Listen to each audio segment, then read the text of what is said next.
Congo, Congo nde mboka, mboka ngo mokengeli. Mikolo tosekanaki na mosolo ya mboka Congo ekoki. Tofungwani misolelo, tomoni bozoba nyonso tosali. Boya kobongisa Congo aveni, ebongi tosala, moto nyonso ata mo. Alors, c'est le FMI, c'est la Banque mondiale qui décide de céder vos richesses à des entreprises. Qui conseillent, qui vous disent, vous, État congolais, vous n'avez plus les moyens financiers de maintenir et de développer vos actifs miniers.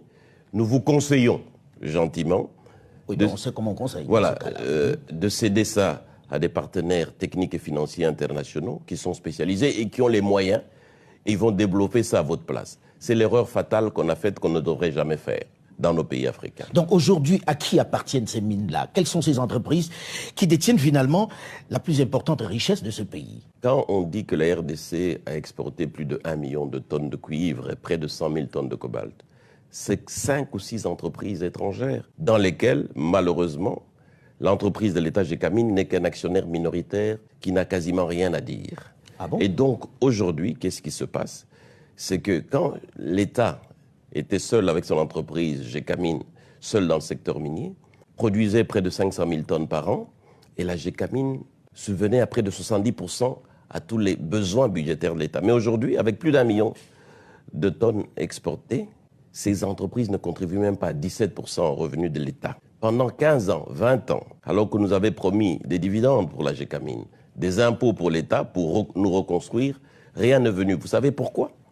Parce que ces entreprises, elles ont pris nos gisements, elles sont allées les donner en garantie à des banques étrangères et elles ont emprunté. Au lieu d'amener des capitaux qu'on nous avait promis, c'est des prêts qu'on nous a amenés à des taux qui dépassaient 10% alors que nous savons qu'ils les avaient à 2 ou 3%. Donc les entreprises à qui on a donné les concessions sont allées gager les mines du Congo auprès des banques. Et ont emprunté alors qu'elles devaient amener des capitaux. Elles ont amené plutôt des prêts. Des prêts à des taux d'intérêt. L'État ne peut rien contre ça. Qui sont ces entreprises? C'est TFM, c'est KCC, c'est Roachi, c'est Sicomine. Toutes des entreprises, si pas occidentales, chinoises aussi désormais. Donc ils tiennent les richesses du Congo aujourd'hui. Ils tiennent les richesses du Congo, d'où effectivement ce paradoxe que les richesses ne profitent pas aux Congolais, mais aux entreprises étrangères. Mikolo tosekanaki na mosolo ya mboka Congo ekoki.